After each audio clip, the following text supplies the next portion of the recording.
যুদ্ধবিধ্বস্ত গাজার জমিনে উকি দিচ্ছে নতুন এক অধ্যায়ের সম্ভাবনা।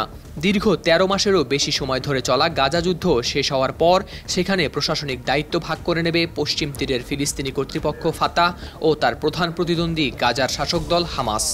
একত্রে শাসন ব্যবস্থার দায়িত্ব ভাগ করে নেওয়ার পথে একমত হয়েছেন তারা। এই ঐতিহাসিক সিদ্ধান্তের পেছনে রয়েছে কায়রোতে অনুষ্ঠিত এক গুরুত্বপূর্ণ বৈঠক।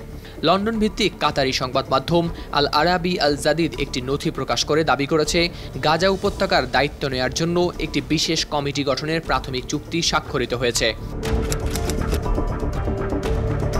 নথি অনুযায়ী এই কমিটি ফিলিস্তিনি সরকারের কাঠামো মেনে কাজ করবে এবং গাজার প্রশাসনিক বিষয়ে পুরোপুরি দায়বদ্ধ থাকবে। তাদের লক্ষ্য হল ফিলিস্তিনি ভূখণ্ডের অখণ্ডতা রক্ষা করা এবং পশ্চিম তীরের ফিলিস্তিনি সরকারের সঙ্গে গাজার সংযোগ আরও জোরদার করা। এই চুক্তি চূড়ান্ত করতে গত সপ্তাহে কায়রোয়ে ফাতাহ ও হামাসের প্রতিনিধিরা আলোচনা চালান। আল আরাবি আল জাদিনের প্রতিবেদন অনুযায়ী উভয় পক্ষ এই প্রস্তাবে সম্মত হয়েছেন। তবে চূড়ান্ত সিদ্ধান্তের জন্য সংশ্লিষ্ট পক্ষগুলোকে ২৪ ঘন্টার মধ্যে তাদের মতামত জানাতে বলা হয়েছে। নথিতে আরও উল্লেখ করা হয়েছে যে এই কমিটি পশ্চিম তীরের রাজনৈতিক ব্যবস্থার সঙ্গেও সামঞ্জস্য রেখে কাজ করবে। এই ঐক্যমত্য চুক্তি কায়রোতে হামাস ও ফাতার কর্মকর্তাদের মধ্যে আলোচনার মাধ্যমে হয়েছে। উভয় পক্ষ নথির বিষয়বস্তুতে সম্মতি দিয়েছে। ইসরায়েল সরকারকেও ২৪ ঘন্টার মধ্যে এ বিষয়ে মতামত জানাতে বলা হয়েছে।